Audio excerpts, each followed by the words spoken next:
All right. Hello, and welcome back to Astronomy at Home, brought to you by the DiRAC Institute and Astronomy on Tap Seattle. We're so glad you could escape the heat and the smoke to join us for another night of awesome science. We have a great talk coming up for you, but before we do that, just a couple of the usual reminders. We'll have our Q&A session with the speaker immediately following the talk, so feel free to add questions along the way, either in the Zoom chat or if you're following along on YouTube, in the YouTube chat. Then at about 9 p.m. after a short break, we'll be having our Instagram live interview with the speaker on the AOT Seattle Instagram, and I'll post the handle in the chat here if you'd like to join us for that later. Okay, let's get to why you're all here. Our speaker tonight is originally from Edmonton, Canada, and he started as a postdoctoral fellow in 2018 with a focus on astrostatistics. Please give a warm, if somewhat silent, welcome to Stefan Portillo.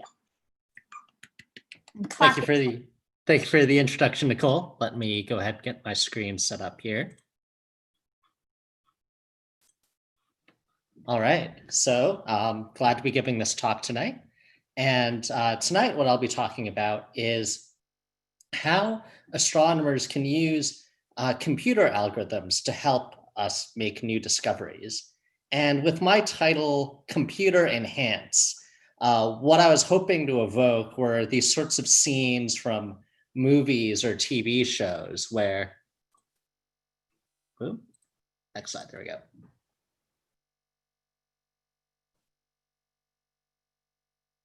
Got an image enhancer that can bitmap? We can use the produce send method to see into the windows. This software is state of the art. The eigenvalue is off. With the right combination of algorithms, he's taken illumination algorithms to the next level, and I can use them to enhance this photograph. Lock on and enlarge the z-axis. Enhance. Enhance. Enhance. Freeze and enhance. So in a lot of these, crime or spy thrillers, you've got these scenes where someone breaks out a magic computer algorithm and you're able to find, an image reflected off someone's eyeball or something. But, are these algorithms just the realm of fiction? Well, it turns out that zoom and enhance algorithms actually exist thanks to machine learning. Here's an example of zooming in on a digital photograph and then using an enhance tool to kind of fix the poor resolution of the image that you've got. But this isn't quite what I've come here tonight to talk about. Astronomers aren't using zoom and enhance algorithms like this. But there are computer algorithms that astronomers work on that allow us to really take full advantage of the images and data that we have. So on these crime TV shows, the algorithms that they use are an answer to this question. How can we make full use of the images that we have and catch the suspect? And, on these TV shows, you've only got some blurry CCTV footage, and, there's not a lot of evidence, but you have to make the most use of it that you can. Well, in astronomy, I like to think of astronomy as kind of answering a similar question. We're stuck here on Earth, most of our telescopes on Earth, a couple are in space. And we have a kind of limited view of the cosmos through the images our telescopes take.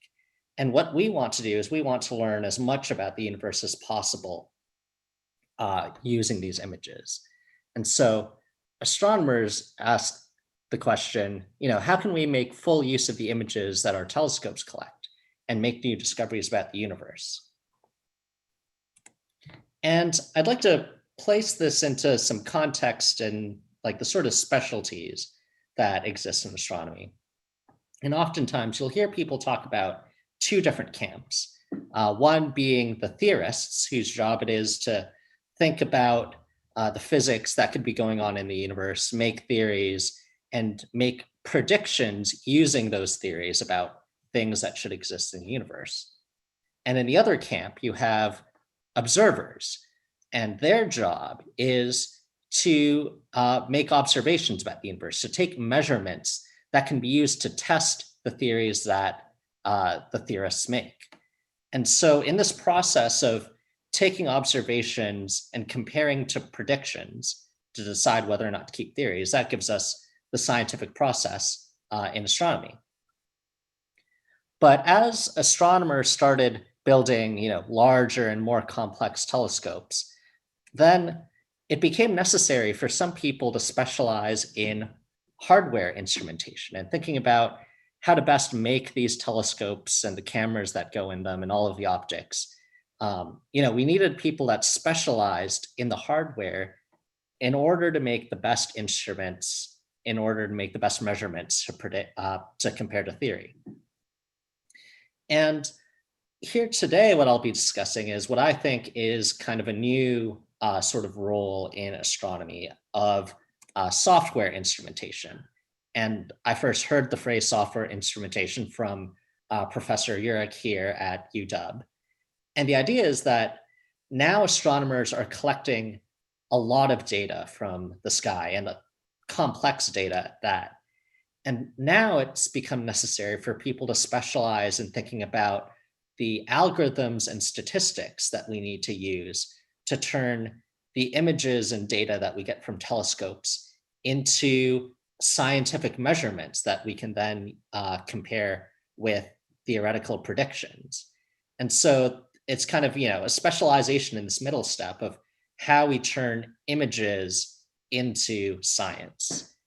And I'll dig into this idea a little bit by talking about two different computer algorithms that I'm involved with here at UW.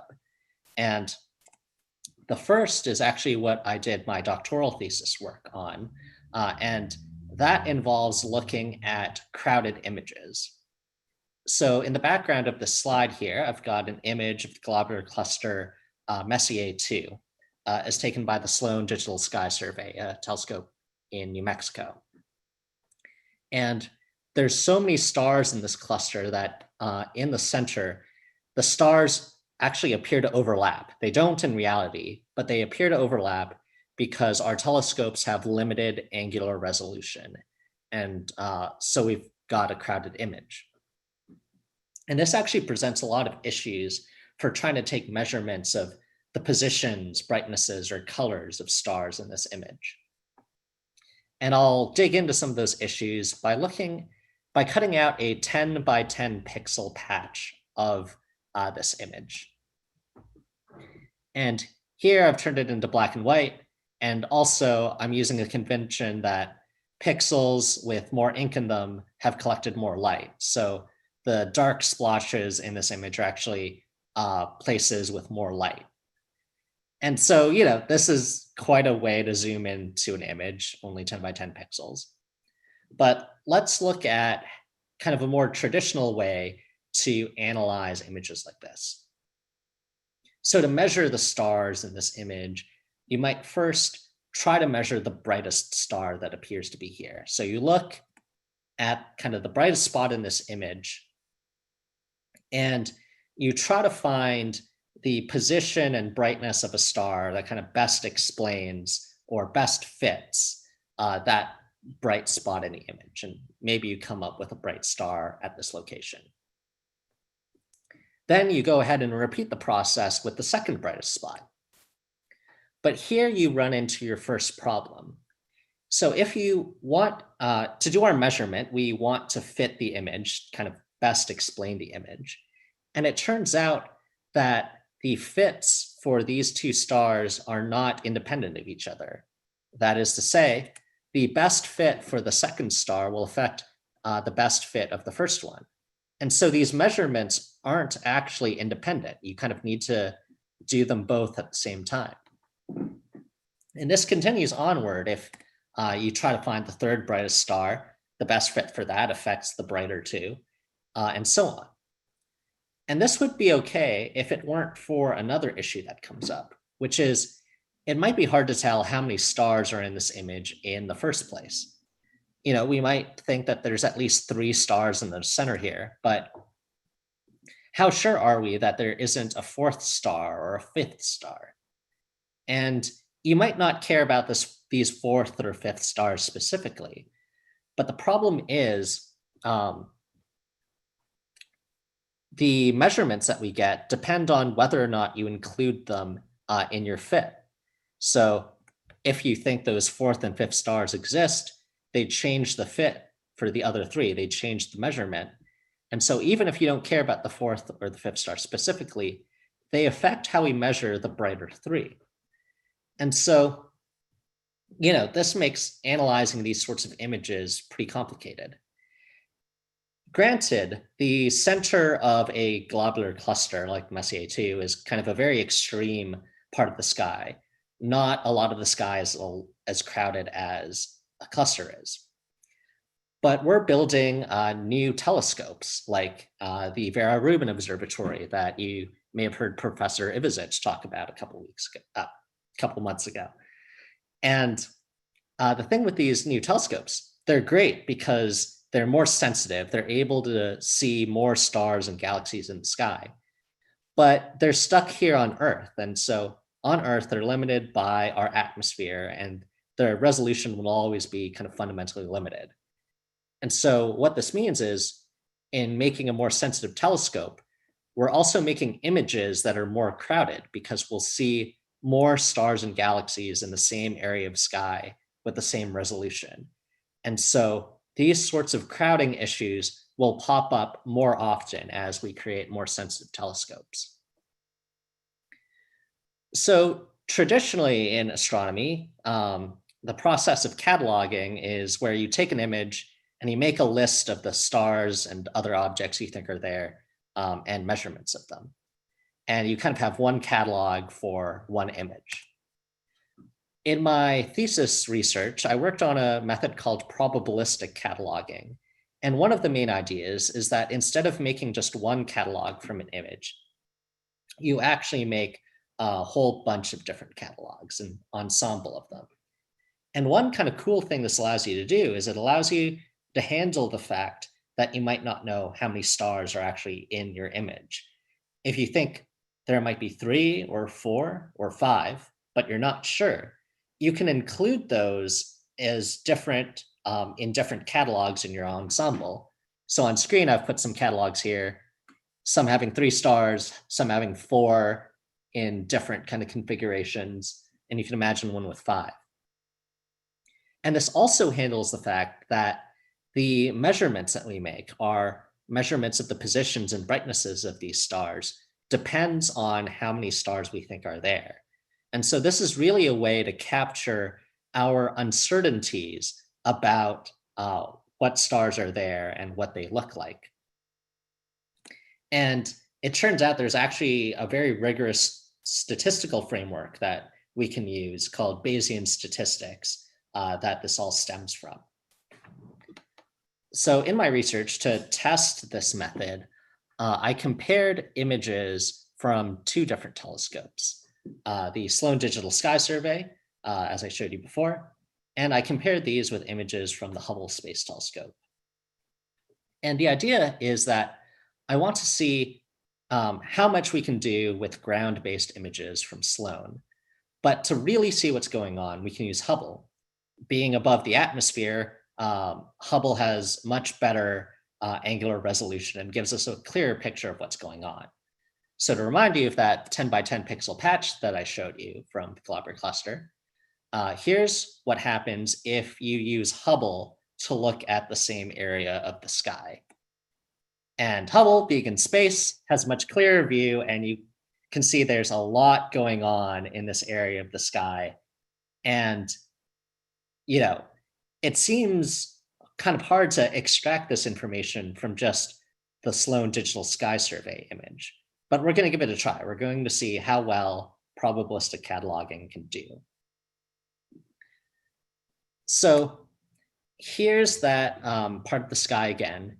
And here are the results of a traditional cataloging algorithm that identifies 3 stars in this image. And the numbers are the magnitudes, if you're familiar with those.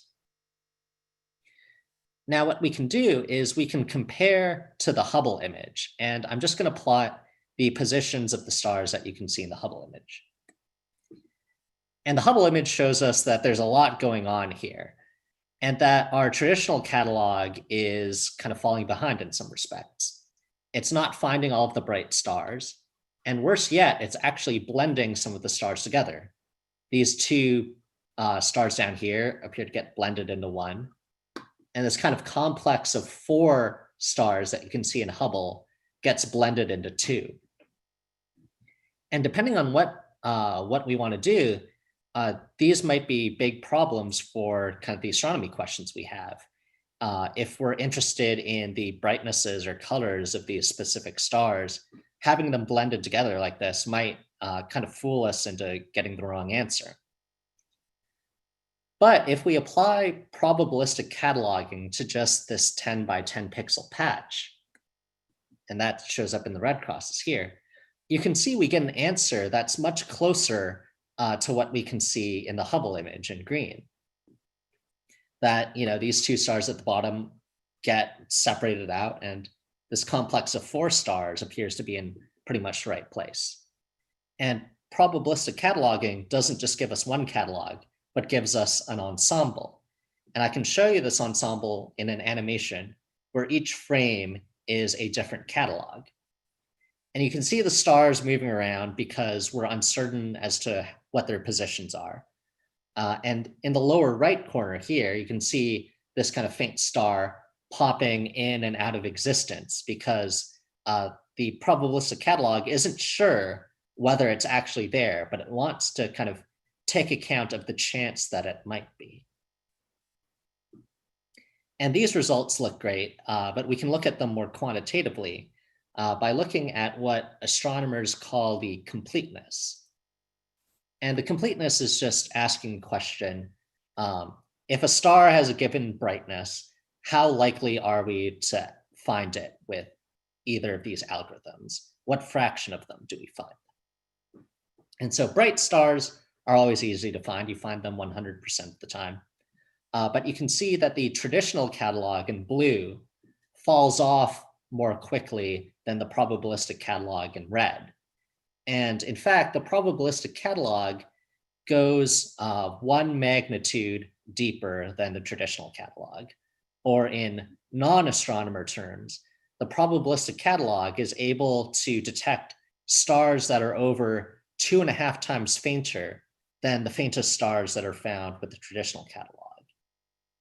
And this is really exciting because this is only using the Sloan Digital Sky Survey data, the ground-based data. We were only using the Hubble data as a comparison point, as a ground truth to calculate whether we got the right answer. And so, you can get a better view of the cluster by asking for Hubble time, but it also turns out you can get almost as good a view by using a ground-based telescope and using a new algorithm to try to see what's going on in that part of the sky. The second algorithm that I'll talk about tonight was a project that was already well in progress by the time that I arrived at UW. So I'd like to give a shout out to everyone in the KBMOD group at UW, all the co-authors on this paper that was put out last year. And this project is all about finding faint asteroids. And I thought I'd show this cool animation from the New Horizons spacecraft looking at the asteroid Quaoar as an example of how you as a person looking at a computer screen might try to look for an asteroid. And so what you'll see as I play this animation is that the stars and galaxies in the background stay still, but the asteroid, which is conveniently highlighted with a red circle, moves. And that's what makes us suspect that it's an asteroid. But we want to be able to identify these automatically without having to have people look at animations of all the possible areas of the sky.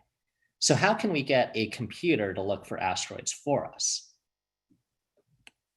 So let's say we had these 3 images taken on 3 separate nights. And looking at these images, again, the asteroid is conveniently highlighted in red here. But let's say we wanted to write a computer program to do this. one way you could do this one way that this becomes easier is, let's say we somehow know the velocity of the asteroid beforehand, but we don't know quite where it is. So let's say we know the asteroid is moving mostly to the right and a little bit up. What we can then do is take night 2's image and shift it down a little bit and shift it left and then add it with night 1's image. And then do the same thing with night 3, shifting it down and left to correct for the velocity that we know the asteroid has. If we do this, the objects that stay still, like the stars and galaxies, will kind of get blurred out. But because we've corrected for the motion of the asteroid, it will stay in the same position in our stack. And we'll kind of add up the light that the asteroid emits over these 3 nights. And this process is called shift and stack, because we shift the images to correct for the asteroid's motion, to keep it still, and then we stack all of those images together. And that can give us pretty clean looking images where we can readily identify potential asteroids like this. And this is great because stacking the images actually allows us to combine the brightness of the asteroid over several nights. And so it might be easier to see a faint asteroid. It might be hard to see in one image, but it'll come out brighter in the stack because we're combining the light. But this approach seems to have one major flaw, which is I've assumed that we know the velocity of the asteroid perfectly. And if we don't even know the asteroid exists in the first place, how are we supposed to know its velocity? Like, how is this method going to work at all? Well, recent advances in computer hardware actually give us a way out of this. And so this project makes a lot of use of GPUs, or graphics processing units. And GPUs are interesting because they're kind of the answer to the question, what's good at doing the same thing for a lot of pixels at the same time? And if you use a GPU in your computer to play games, you can think of the GPU as having a lot of little processors that I'll call threads. And each thread is assigned 1 pixel on your computer screen. And basically that thread's job is to take in everything that's happening in your game and calculate what color and brightness that pixel on your screen should be. And your GPU has 1 thread for every pixel on your screen. And these threads can act independently and at the same time. And so the GPU is able to calculate, what the next frame in your computer game should look like very quickly and show you those on screen. So what does this have to do with asteroid finding? Well, it turns out we can kind of write this asteroid finding prescription in a way that GPUs really like. So let's think about what happens when we calculate to make 1 pixel of this shifted and stacked image that we want. So let's think about the lower left pixel of the stacked image. And let's say we're looking for an asteroid that's moving 1 pixel right per night. So we would start off by looking at the lower left pixel of the image from night 1 and start adding up brightness there. And now, because we know our asteroid's moving 1 pixel to the right every night, the next thing we want to look at is the image from night 2, and we want to look at the pixel that's 1 pixel to the right. And then on night 3, we move over 1 pixel yet again, and we want to add these 3 brightnesses together in our stacked image. The really cool thing about GPUs is that, we've described the job that 1 thread has to calculate the value of this 1 pixel. But it turns out if you have a lot of threads that have essentially the same job, just working on different pixels, they can work all at the same time, and they can do this really quickly. So it turns out that in the first step in this program, we can have the threads for all 8 of these pixels start off by reading some pixel from the first image. And the GPU also really likes this because these threads are asking for pixels that are close to each other in the GPU's memory. And so that also makes things really fast. Then in the second step, all 8 of those threads have essentially the same job. Their job is to move 1 pixel over and add the brightness from the second pixel. And again, all of the threads can do the second step at the same time, and this can happen really quickly. And this goes on for however many images we've got. And GPUs are so specialized at kind of handling pixels and handling threads that are basically doing the same thing on different pixels that this becomes really fast. This becomes fast enough that it doesn't matter that we don't know the velocity of an asteroid we don't know about. We can just try every possible velocity an asteroid could have and see what comes out at the end. And this procedure is fast enough that you can actually try hundreds of different velocities on a stack of a dozen images in about a minute. And so, this really allows us to automatically find asteroids.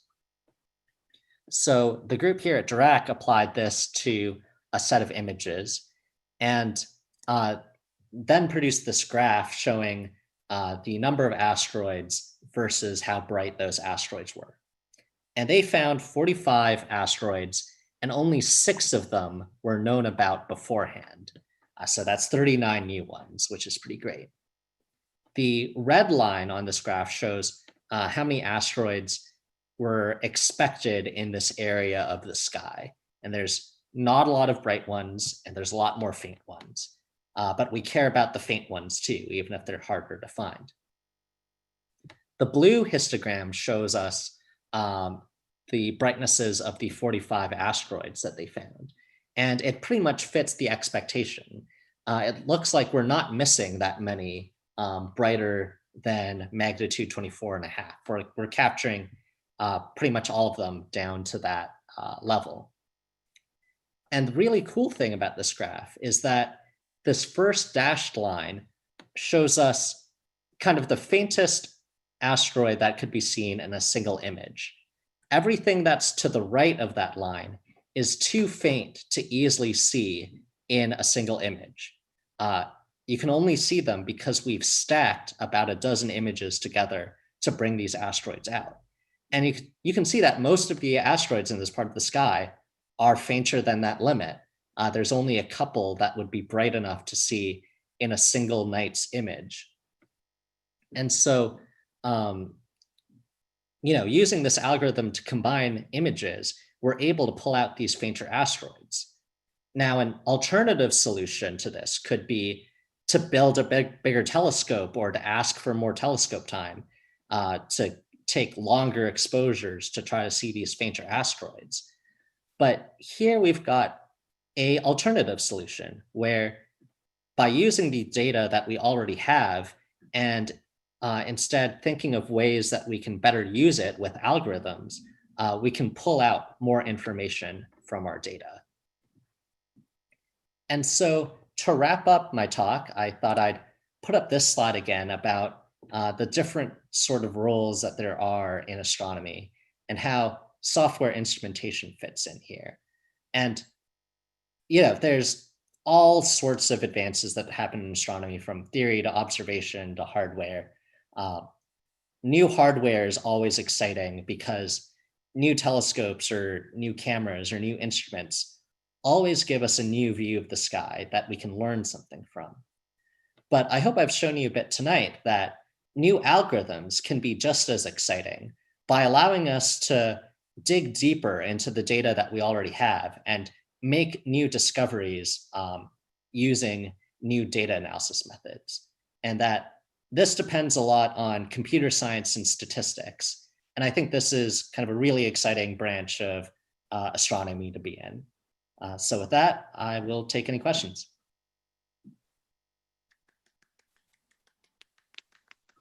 Thank you, Stefan. I'm cheering for everyone. While the slides are still up, or if you'd like to take them down, we can start to answer any questions. Nicolina, I believe you have any of the Zoom questions, and Meredith, you have the YouTube questions for us. I'm actually keeping an eye on both. And at the moment, we don't have any questions, but just as a reminder, folks here on Zoom can message. I'm currently the host. You can send a message to the host, and I'll be happy to read your question to Stefan. And if you're watching on YouTube, you can also type in the chat there, and we can pass your question along. Well, I can start with a brief question, or maybe brief. I don't know the answer to it. So early on, when you were, describing how this method worked, you used, ground-based versus,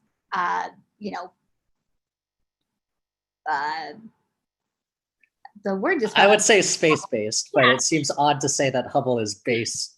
It's no foundation. You were comparing space-based versus ground-based observations, and I was wondering, in that case, or maybe in cases like that, is it common to, and I'm not an observer at all, and so I'm wondering if it's common to, yes, perfect. Is it common to go back and, re-observe things with Hubble after you've taken this observation, or was this, done in the opposite way where we already had the Hubble Space Telescope image and then we compared it to see what our ground-based observation would look like? So in this specific case, these are actually kind of images from two parallel observing programs that really didn't know about each other. The Sloan image, so the Sloan survey is pretty much all sky. So they were going to take a picture of M2 anyways, even if they didn't think it would be the greatest because it was crowded. Like, it was going to happen anyways. And some people from the Sloan collaboration did their best to use traditional cataloging to use their image.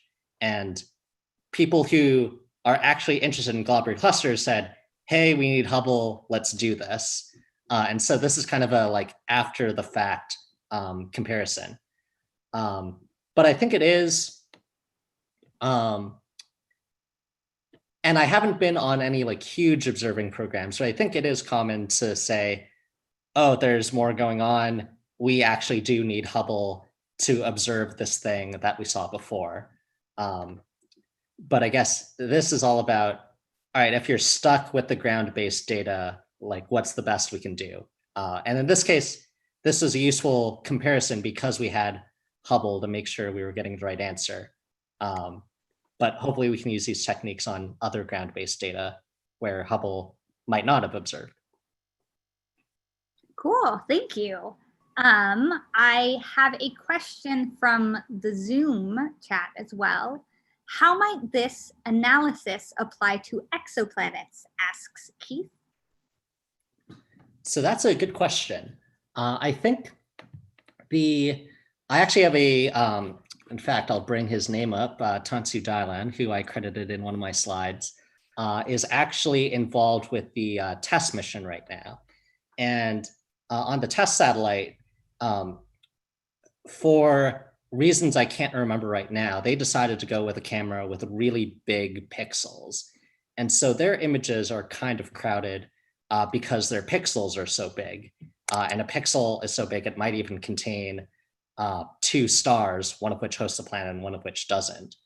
And so my colleague Tansu Dailan has been thinking about, all right, how can we handle, crowding in these images where you try to find an exoplanet by the fact that one of the stars is dimming.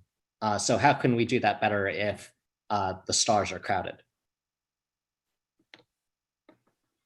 Cool. Oh, yes, Meredith, I think you have some questions from YouTube. Yeah, we have a couple questions both from YouTube and from Zoom. So I'll start with one from YouTube. This is from Strings Theory. Asks, how did you select the GPU algorithm? And I'll bring up the image of the GPU because it's cool. So I'm not sure what you mean by select, but I guess the kind of, and I wasn't here when the project first started, but how I imagine that went is that this shift and stack algorithm that I'll go back to has actually been around in astronomy for a long time. And someone had to have made the connection that, we're doing operations here that involve moving pixels around in a very specific way. And so I imagine that this project got started when someone realized, hey, I can write a GPU algorithm for this. And I've skimmed over a lot of the details that make this really fast on a GPU. I've only covered the basics here. But that's probably how the project got started. And there's probably even more kind of more performance enhancements that could be made with people that are even more expert at GPU programming. I actually have a follow-up on that. Brent Grainer on YouTube asks, why is it that a GPU likes to consider pixels next to the ones under consideration? Does the efficiency relate to like a particular mapping between pixels and threads, or how does that work? So if I understand the question correctly, like why does it like these kind of clusters here? And I'm not a hardware expert, so someone who actually knows about GPUs, I might be mangling the explanation here. But as I understand it, if we store the images on the GPU such that close by pixels are also close to each other in memory, then, if these 8 threads ask for these 8 pixels from night 1, the GPU is just set up to kind of give continuous blocks of memory to continuous blocks of threads. That's just something that is set up very efficiently to do. And so if we set up these threads to correspond to pixels that are close to each other, now we've got kind of consecutive blocks of threads that are next to each other, asking for pixels in the image that are consecutive in memory. And that's just a really efficient operation. Thank you. I can ask another one. Nicole will have to tell me when we're running low on time. So this is a question I actually also had, which is why I'm keen to ask it. And that's, how do you filter out for noise in the faint asteroid algorithm in particular? Like, how do you know that you're not accidentally conveniently lighting up stars that look like an asteroid when you shift by a certain amount? That's a great question. And yeah, it is something I swept under the rug for the purposes of this talk. One approach that the group here is currently working on is to use what's called difference imaging, where you have an image that you've taken of that part of the sky before, and you kind of hope that the stars and galaxies stuff look basically the same as back then, and you subtract that out. And then that'll leave only the moving objects left, and then you can use this algorithm to efficiently find them. The approach that was used in this kind of existing work was to first run a program to detect possible stars or objects and to mask out pixels that kind of stayed the same in most of the images. And so if you've got a star or galaxy just sitting there, it'll have the same brightness in most of the pixels in that image. And so you can kind of block those pixels out from consideration. But if anyone from that research group is watching, like suppressing false positives, suppressing the noise is a huge part of this that I've not talked about. Yeah, that makes sense. Thanks. So another kind of a broader question. Well, actually, I'm going to save that one for the Instagram after chat. So a less broad question. Is this probabilistic approach applicable to other observations, like from TESS, for example, which is one of the exoplanet satellites? Does having larger, coarser pixels make using an approach like this more challenging? So the algorithm should be kind of generally applicable. And I think I'll pull up this image for now. I think the broader pixels make it harder for any sort of algorithm to approach. Like that's kind of a property of the data. And so I think the approach would be, it would be worth a try to see kind of how much it's possible to extract. As an example, if the Sloan image were any more crowded, these algorithms aren't magic like on the TV shows. So you can imagine a cluster so crowded that even with this algorithm, the Sloan image isn't going to give you the stars like that. You really don't have enough information in your images. But the technique should be generally applicable. And maybe one thing I'll mention for the exoplanet fans that may be here, this idea of like, I don't know how many stars there are in the image can also be, it actually first popped up, or maybe not first, but it's popped up in another context where you might be asking how many planets are around my star, with different methods that people use to look for planets, like eclipses, like radial velocity. You can kind of think of similar considerations of like, if I'm not sure if there's one or two planets, does that help me find less massive planets? Cool, thank you. So I have one more here. This one's from Zoom. If you can, this is going back into GPUs, so I apologize in advance. The question is, if you can process 1 pixel per GPU thread, roughly how many threads does a typical GPU like an NVIDIA one have? Ooh, I should know the hardware better. I know, it's okay if you don't have a perfect number for this one. The number that comes off the top of my head is like 8,000. And if you look up the specs for any sort of GPU, you can find the number of threads that are on it. And so even if you might end up in a case where you've got more pixels on your screen or in your image than you've got threads in the GPU. But that's okay, because even if you have enough to do, if the number of threads is like half the number of pixels, then you can process like half the image all at the same time, which is like a huge deal compared to a regular computer where your instructions always happen sequentially. Like, the important thing to keep in mind is you're processing all of those pixels at the same time. And so it kind of takes 2 operations of all of the threads acting at the same time to process all of the pixels if half of them can fit in your GPU. Great. And then I'm going to end us with one more from Zoom, unless maybe we have one last one from YouTube. Can I sneak one more in before the last one? Does the probabilistic approach also use data from different colors at all? Different colors of stars or asteroids? So that's a great question. And in fact, I've been working with a student and we just published some work on using images from different bands or different colors. And you can even work in things like, if you think you know what the color distribution of your stars should be, you can kind of add that as an additional piece of information if you want.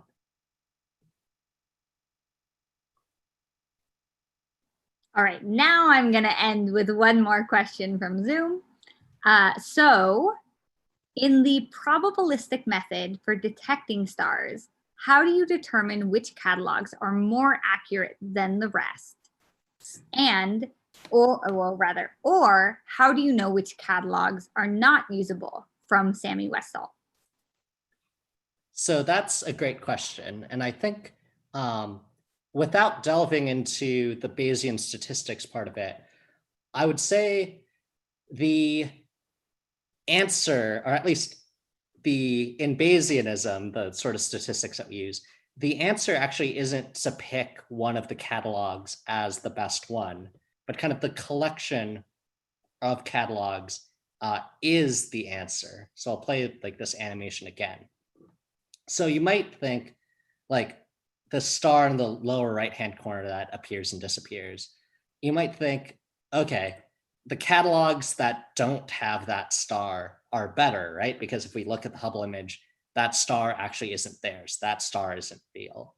But without having looked at Hubble to give us kind of what the right answer is, if we're just looking at the collection of catalogs from the probabilistic catalog, we don't know that it's not the right answer. The catalog is kind of giving us, if, for example, in 47% of the frames, that star pops up, the catalog is kind of telling us there's a 47% chance that that star exists.